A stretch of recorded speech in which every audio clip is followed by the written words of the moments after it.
Is the US government about to pull the rug out from underneath the residential solar industry? One prominent YouTuber seems to think so. Got another breakout video from Jack the Solar Guy. Let's get into it. The smarter way to go solar.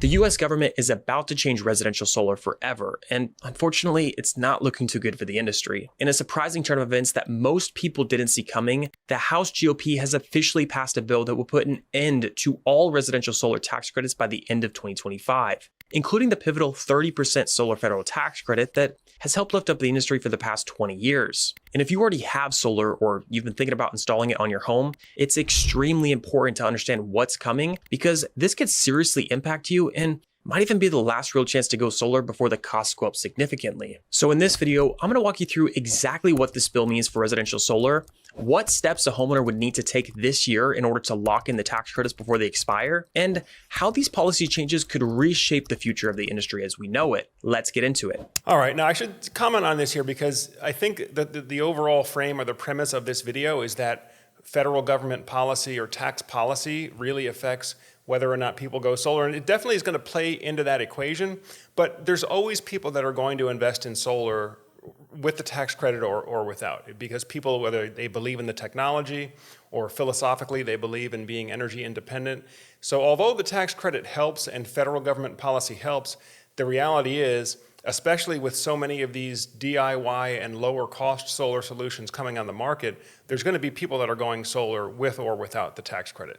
But let's continue. So solar as it exists today, if you buy a system, meaning that you're the owner of the system, whether you pay cash or you finance it, you are currently eligible for a 30% solar federal tax credit. And that's part of Section 25D of the Internal Revenue Code, which covers clean energy programs like solar. So let's just say you purchase a solar panel system from a contractor and the total project cost comes out to $30,000. Well, under the current rules, you'd be eligible for a $9,000 tax credit. Now, just to be clear, this isn't a rebate, it's a federal income tax credit, which means you would need to have a tax liability in order to claim it. But for most families, whether you're a W-2 employee or a self-employed on a 1099, you're typically able to use this credit to either lower your tax bill or receive a refund, just depending on your situation. Now, the reason this tax credit exists in the first place is to make the economics of going solar actually work. Because contrary to popular belief, most people don't install solar panels because they're in love with the technology or they want to support clean energy. That might be part of it, but the real reason that most homeowners look into solar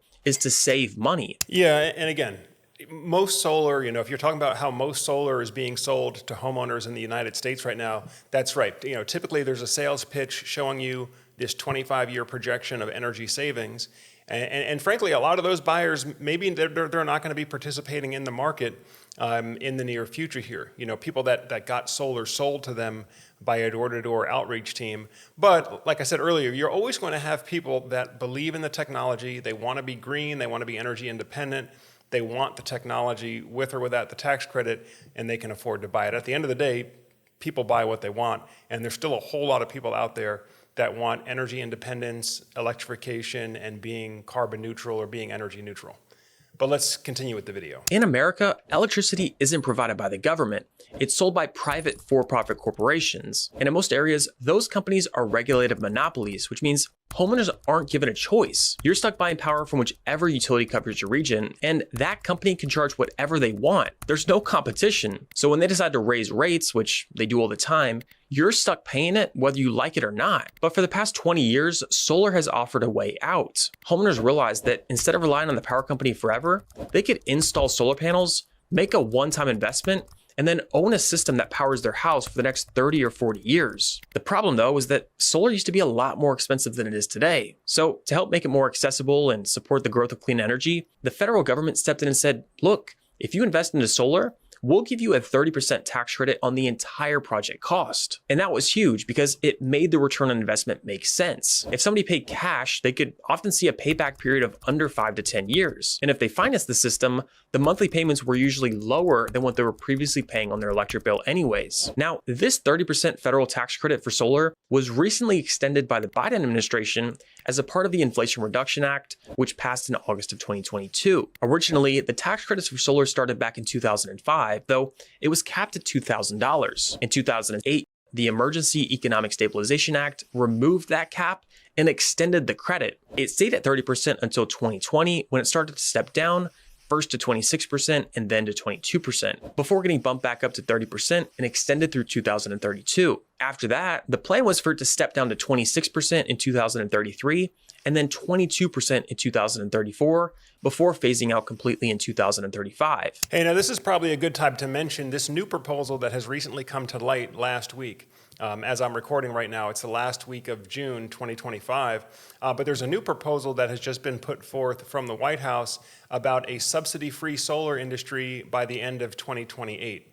So the idea would be that allow the Trump administration to deliver on promises of getting the solar industry off of subsidies by the end of his first term, but without just abruptly ending it this year. Many of us in the industry feel that, removing that much of a credit, a 30% credit, and really only giving the industry 6 months to adjust is really just not enough time. It's going to be very disruptive for the industry, probably going to lead to a lot of job losses. In fact, if you didn't see my previous video with James Showalter about 100,000 jobs that could potentially be lost if the bill passes in its current form, go back and watch that previous video where we talk about this alternate proposal in more detail. All right, let's get back to the video. But here's the thing. These programs aren't permanent. They can be changed or repealed at any time by any future administration, and that's exactly what's happening now. You see, the Trump administration is aiming to roll back on a number of clean energy subsidies that were introduced under the Biden administration as a way to cut government spending and reduce the deficit. And one of the programs on the chopping block is this very 30% solar tax credit. And as of today, this bill has passed the House, but it still needs to go through the Senate. That said, based on how things are looking, there's a good chance it'll make it through. And if it does, it's very likely the president will sign it into law shortly after. There might be some amendments or small changes made along the way, but based on everything that I've read, the parts of the bill that Republicans and Democrats are expected to negotiate on mostly involve Medicaid work requirements and state tax deductions. So in other words, there's not much talk about altering the section related to the solar tax credits. I mean, even Elon Musk, who's obviously deeply tied into the solar industry through Tesla Solar and Powerwall, tweeted recently in response to a post about this bill, all subsidies should end, including those for oil and gas. All right. Now, I don't necessarily agree with that statement, that blanket statement. Governments have in the past, and they continue to invest in industries that are in the national interest. Even Tesla was helped to get started by a $500 million loan from the Department of Energy because of critical research they were doing in the areas of electric vehicles and battery storage technology. And of course, a whole industry was kind of rebirthed out of some of the revelations and some of the developments that came out of Tesla's battery research. But also in other times, like for example, in wartime, if the country needs factories producing tanks or bombs or ammunition, the government can set up financial conditions such that you have a tax incentive to produce those items that are in the national interest. So I don't think all subsidies are bad, and especially when you talk about bringing manufacturing back to America, well, having cheap energy or having the cheapest energy of the world, if that's something that the government wants to incentivize with tax incentives in order to reach that end goal of having the cheapest energy and attracting manufacturers, philosophically, I don't really have a problem with that. But let's continue with the video. Now, there is one thing which is extremely important that homeowners considering solar in 2025 need to understand, and this is buried in the fine print of the bill. Homeowners are still eligible to receive the 30% solar federal tax credit, though they must have a solar system on their property, which is not only fully installed, but also operational by the end of the year in order to qualify for the solar tax credit before it expires. Right here on page 221 of the bill, under the section about ending residential clean energy credits, it states, quote, "The amendments made by this section shall apply to property placed in service after December 31st, 2025. And what that means is pretty simple. If your solar system isn't up and running by the end of the year, meaning it hasn't passed inspection and is fully operational, then you will not be able to claim the 30% solar federal tax credit when you go to file your taxes in 2026. Yeah, no, I agree with Jack here. If this bill passes, right, then this is probably the best time to invest in solar if you're talking about a residential system. If you want to take full advantage of the 30% tax credit while it's in full effect, and you want to be able to purchase at pre-tariff prices, right now a lot of these tariffs don't kick in until next month. For those reasons, I think now probably is just about the best time to go solar that you're ever going to see in the future. Of course, the other trend that we've been seeing is the loss of one-for-one net metering programs. So particularly if you live in one of these states that still offers a one-for-one net metering program, like Florida or North Carolina, South Carolina, now would be the time to lock into that net metering agreement and lock into your solar contract so you can get the full 30% credit this year and get the best return on investment on your solar system. Just a quick word from our sponsor, Qmerit. If you're looking to live a more sustainable lifestyle, lower your energy footprint, and become more energy independent, then Qmerit is the home electrification partner for you. Qmerit is our preferred home electrification partner, offering installation of bidirectional EV chargers, smart electrical panels, solar panels, battery storage, generators, and high-efficiency heat pumps. Many of our clients start with solar panels or electric vehicles, then progress to whole home electrification. So if you're serious about becoming energy independent and you want to work with a qualified and trusted partner, then click the link in the description below so that you can learn more about Qmerit and get in touch with an approved installer in your area right away. Let's continue. So no, that doesn't mean that you have until the last week of December to sign a contract for a solar system and make a decision on which installer that you want to work with. Realistically, you'll have until around the end of September or maybe early October at the latest because the installation process will take time. You see, unfortunately, the solar installation process is just not as quick as your average home construction project. If your solar contractor is following the rules and not taking any shortcuts, you should really brace for a 2 to 4 month timeline from the time that you sign up to the time that the system is installed and operational on your roof. So to give you a sense of what this install timeline looks like, once you sign up with an installer, the first step is usually a site visit. They'll send someone, often called a surveyor, out to your house to check out the roof, take measurements, access your electrical panel, and figure out where the various components will be placed. After that, all the notes and photos from the site visit are sent to the engineering team, and they're the ones who create the official design plans, also known as the single line diagram, and then those plans get submitted to your local building department and utility company so that the solar installer can pull permits and get grid interconnection approval. And at that point, it really just becomes a waiting game. Utility companies around the country, especially ones in areas where rooftop solar is very popular, like Southern California Edison and Florida Power and Light, can take months to approve these applications. Their departments for this kind of stuff are often massively understaffed, and the utilities are not necessarily enthusiastic about people going solar since it costs them a lot of revenue, so it's no surprise they make people wait. Therefore, this part of the process alone can take 1 to 3 months, and during that time, not much is really happening behind the scenes. Now, unfortunately, your system will not be turned on the same day that the install is completed. There are 2 inspections that need to be scheduled and passed, one with the AHJ and the other with the utility company. This can add another week or 2 before your system is finally turned on, which is really what brings that full timeline, that 2 to 4 month window I mentioned earlier. So in the end, if you really want to feel confident that your system will be installed and operational by the end of the year, I would strongly encourage you to get signed up as soon as possible, ideally no later than September or October, especially if you live in an area with a big rooftop solar market like Southern California, Arizona, or even Florida. The number of people signing up for solar is likely going to be higher than installers have ever seen. Yeah, this is a really good explanation here of what happens from the time a contract is signed until the actual installation crew shows up to install those solar panels. Like you said, it could be 3 to 4 months if the contractor is following all the procedure, not cutting corners. But I think there is a misconception out there among some people. I mean, I can even remember in the past, people would call us up the last week of December saying, invoice me for my solar system, thinking that if they would just pay for it or pay their deposit before the end of the year, that they could claim the full tax credit. Now, of course, I should say I'm not giving any tax advice here. I'm just saying, based on my understanding of how the law is written, the system actually has to be installed and turned on in order for it to qualify this year, which means you're going to want to start the process of signing up with a contractor and getting that paperwork going 3 to 4 months before the end of the year. Now, how will the economics of going solar change after this bill passes? And will solar even be a smart investment at that point? Well, let's walk through an example.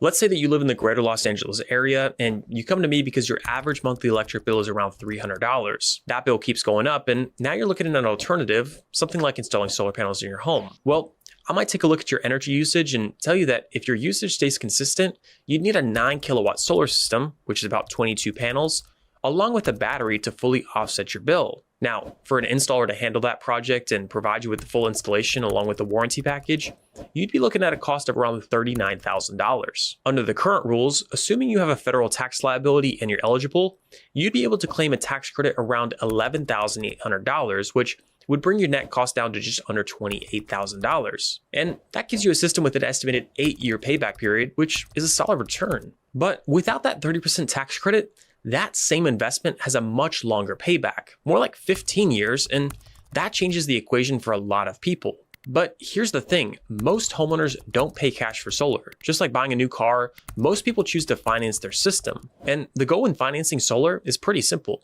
It's to have your monthly solar payment be lower than what you were previously paying to the power company. So in that same example, if a homeowner financed the system and used that $11,800 tax credit to pay down the loan, they might end up with a monthly payment around $250. And that's great because it's less than that $300 that they were paying previously to the power company, and their solar payment is fixed, so it doesn't go up over time. And it's going towards something that they own, something that builds equity, and even adds value to their home. But what would happen if that homeowner couldn't apply the 30% tax credit and had to finance the full $39,000? Well, their payment would likely be closer to $380 a month. And now they're paying more per month than they previously were to the power company. So at that point, the economics just don't make sense anymore because the main value proposition of solar, saving money, it disappears. Yeah, good breakdown here in terms of the financial analysis. And Jack's absolutely right. Without that 30% tax credit, and especially given where interest rates are today, typically if you're financing the solar and battery system 100%,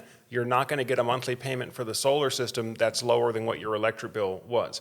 I mean, unless you live in certain markets where the price of electricity is sky high, like PG&E, Northern California, or SDG&E, San Diego area, where the prices are just sky high, where the investment still pencils out without the tax credit.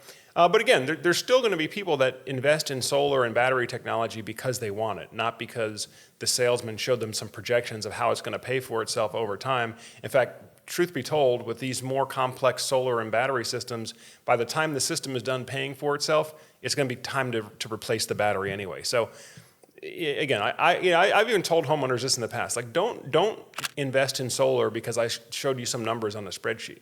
Right? Invest in solar if it's something that you believe in, something that you want to have.